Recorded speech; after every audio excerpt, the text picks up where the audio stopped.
tous ceux qui ont, on va dire, essayé d'être des successeurs du président Alassane Ouattara au sein du RHDP, on a vu la suite.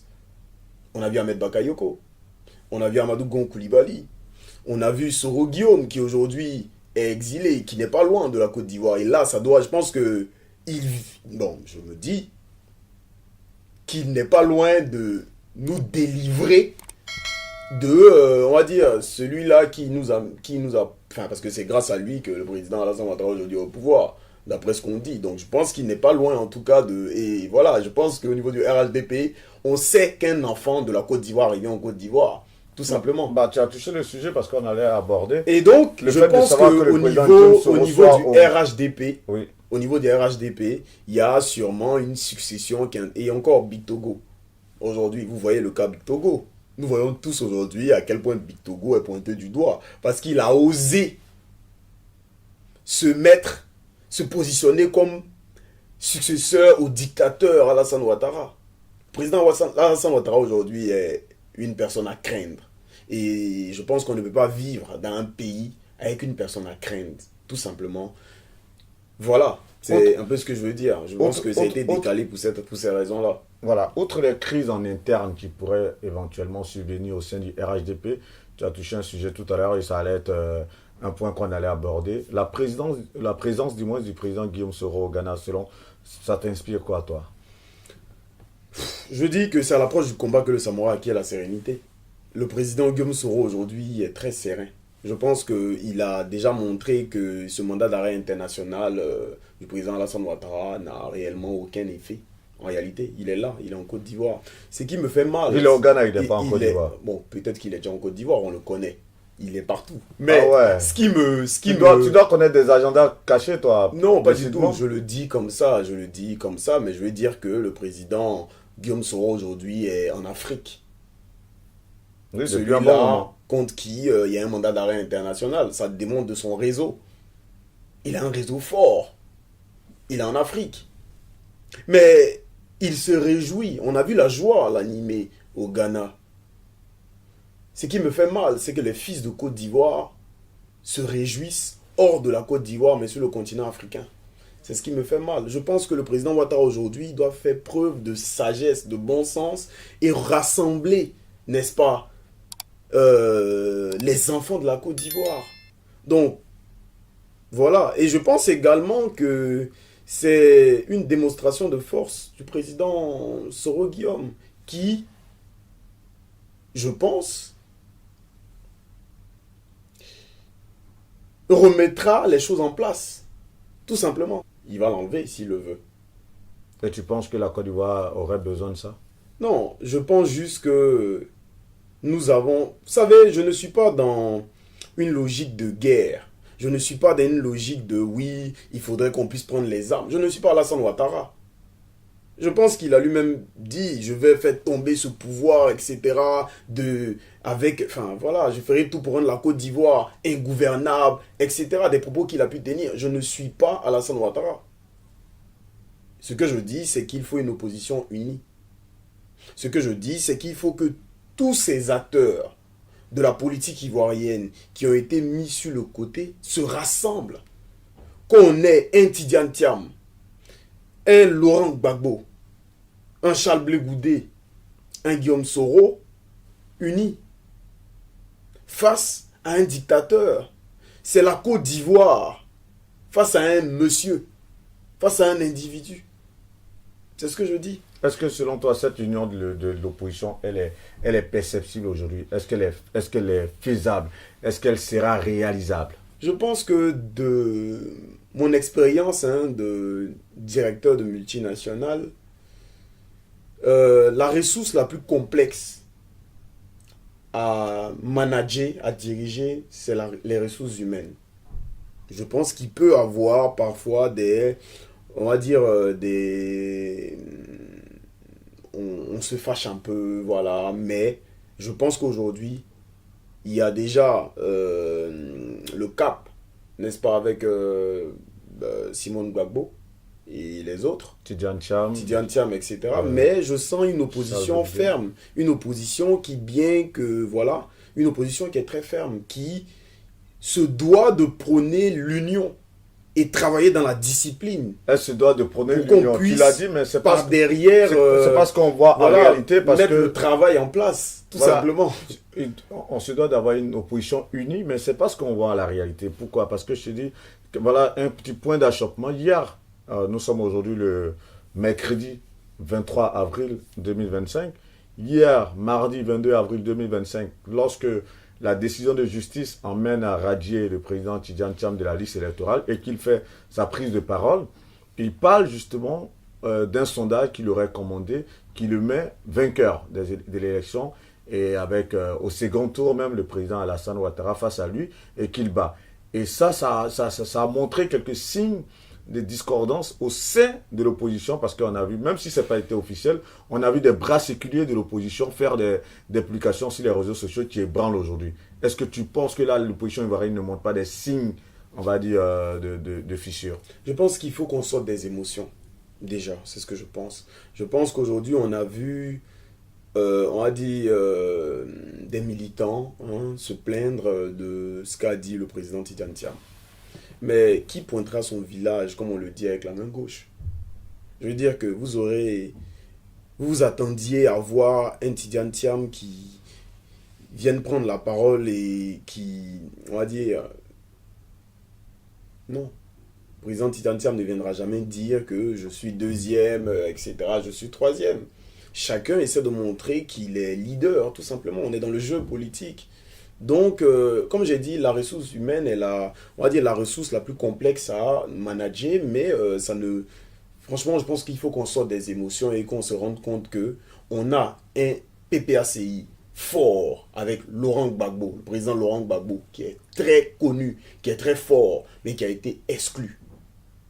On a un PDCI avec le président Tidjane Thiam, qui est fort, qui est jeune, qui, n'est-ce pas, est frais, et qui est ambitieux, et qui est brillant. On a le COGEP avec un Charles Blé Goudé, qui a encore sa fougue. On a le GPS avec le président Guillaume Soro, qui fait vraiment peur au pouvoir de Ouattara, et qui est, on va dire, un leader du nord de la Côte d'Ivoire.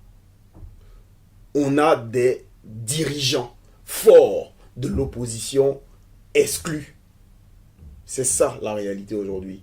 Et donc, cette opposition rassemblée, unie, pour une Côte d'Ivoire nouvelle, mais n'oublions pas qu'il est important qu'il y ait du renouveau sur la scène politique. N'oublions pas qu'il est important qu'on donne une place à la jeunesse, que la jeunesse fasse son entrée. Et c'est pour ça que j'invite toute la jeunesse ivoirienne à s'intéresser à la vie politique. J'invite toute la jeunesse ivoirienne à s'intéresser à l'avenir de la Côte d'Ivoire. Je ne dirais pas comme, n'est-ce pas, Charles Blé Goudé, si vous dormez, arrêtez de dormir. Je dirais juste à la jeunesse ivoirienne de prendre son avenir en main, car c'est ensemble qu'on peut changer les choses. Et parfois, il faut montrer un mécontentement, mais très mesuré, sans les armes. Si eux, ils prennent les armes, c'est leur problème. Nous sortons, nous manifestons, parce que nous sommes fatigués. Nous voulons montrer à l'opinion nationale et à l'opinion internationale que nous voulons le changement en Côte d'Ivoire. Et ce changement-là, je pense que vous êtes sûr avec moi que ce ne sera pas avec Alassane Ouattara.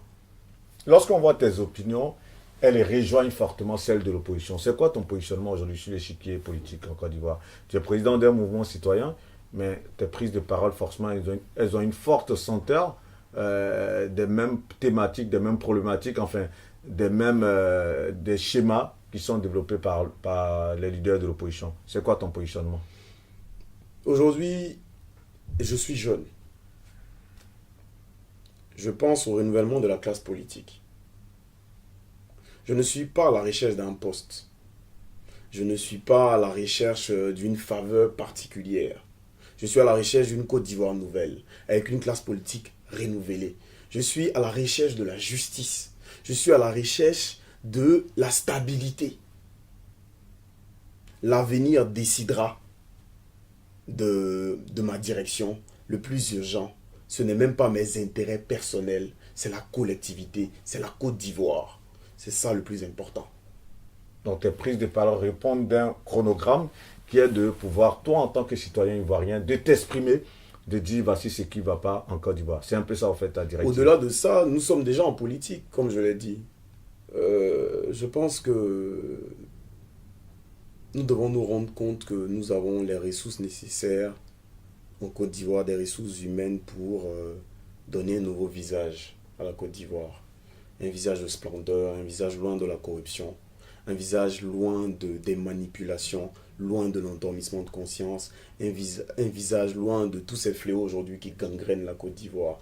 Il est important que nous ayons un renouvellement de la classe politique. Il est important que la jeunesse ivoirienne soit aux affaires. Il est important que l'ivoirien soit brandi au niveau de l'échelle mondiale. Il est important.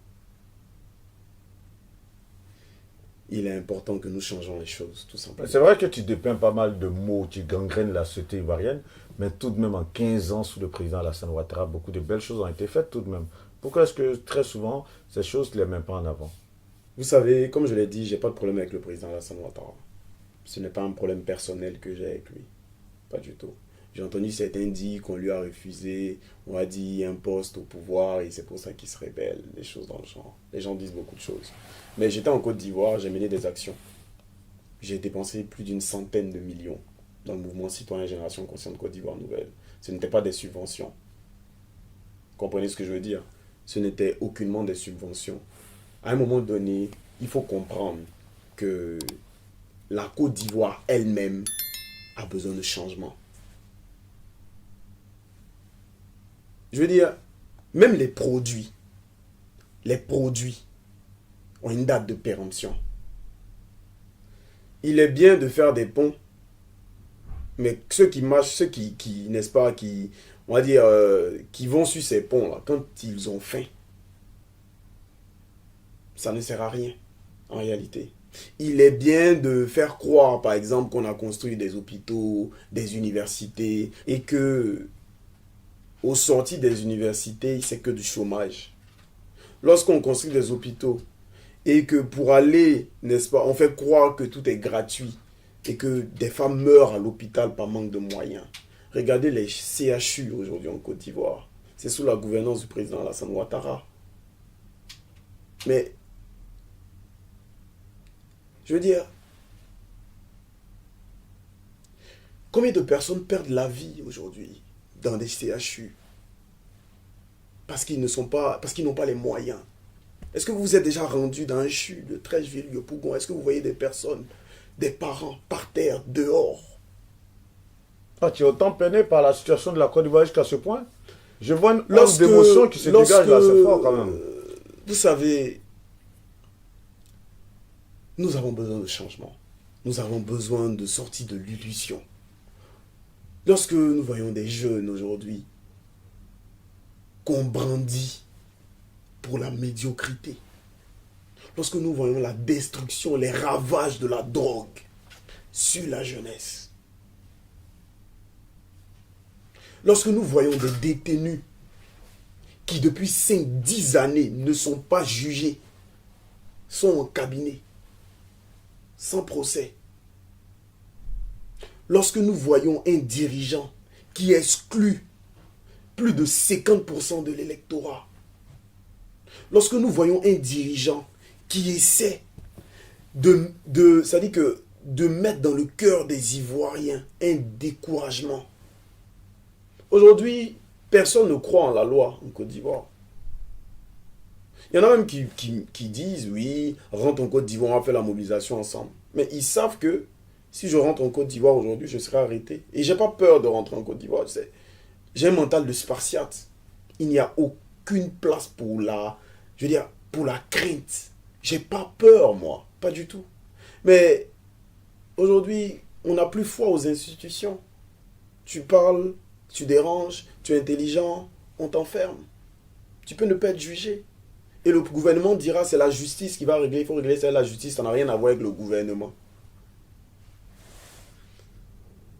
Je pense que nous sommes déçus des 15 ans de mandat du président Alassane Ouattara. Mais est-ce que tu penses qu'il y a encore de l'espoir tout de même pour que les choses changent? Oui, il y a de l'espoir si nous avons, on va dire, mon espoir aujourd'hui se situe à l'endroit de la jeunesse, hein. Je veux dire que moi aujourd'hui, j'espère que la jeunesse ivoirienne entendra ce message et sortira.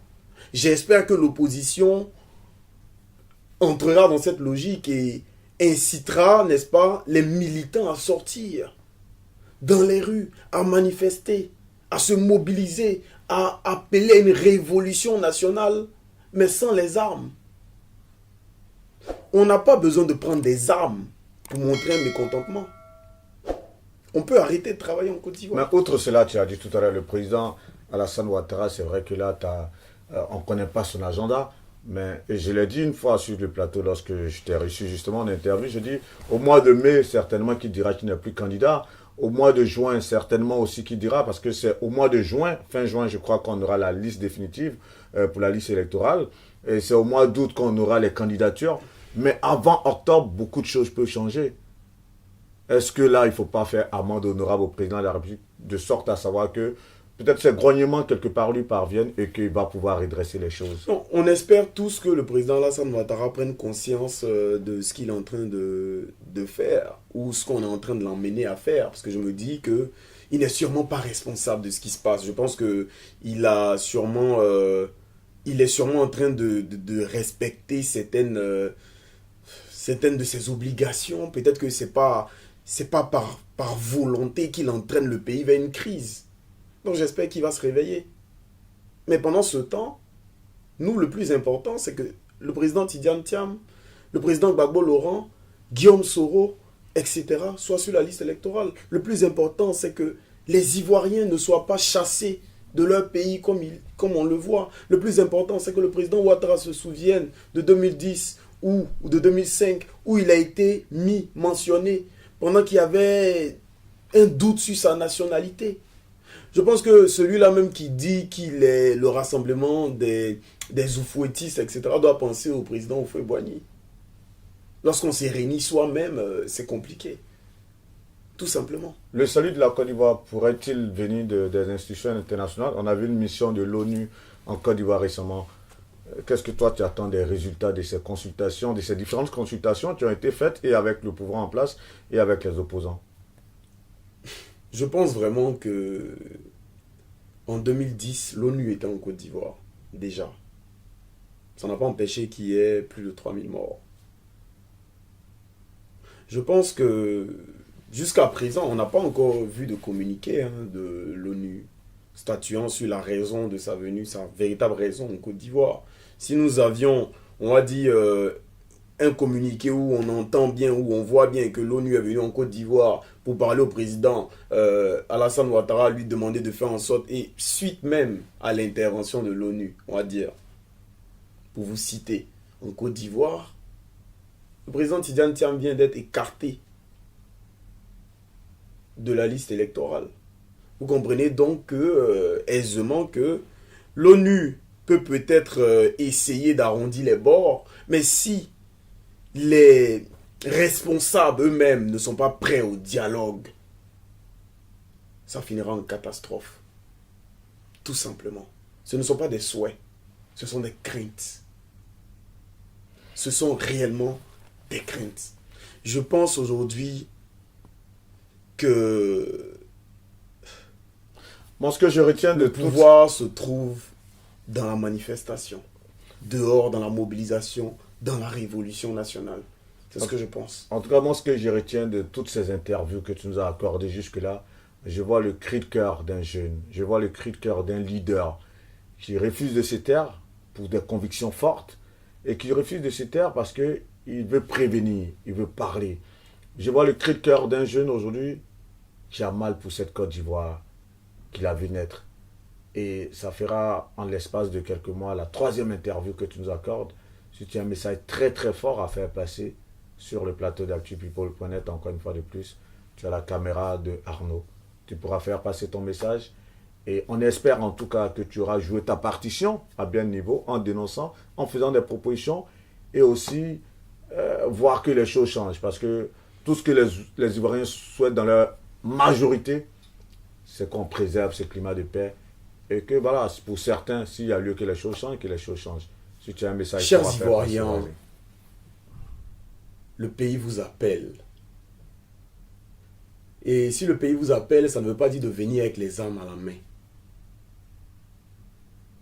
Ça veut dire de venir montrer que vous êtes fiers d'être Ivoirien et que vous croyez en la Côte d'Ivoire et en son avenir. Chère jeunesse de Côte d'Ivoire, chère mère, cher père, il est temps de se mettre debout. Il est temps de sortir dans les rues. Il est temps de se mobiliser pour la vérité, pour la justice, pour l'égalité. Je serai en Côte d'Ivoire, à vos côtés. Nous sortirons, nous allons manifester, nous allons montrer à l'opinion nationale, à l'opinion internationale que nous sommes fatigués. Chers leaders politiques de l'opposition, montrez-nous l'union.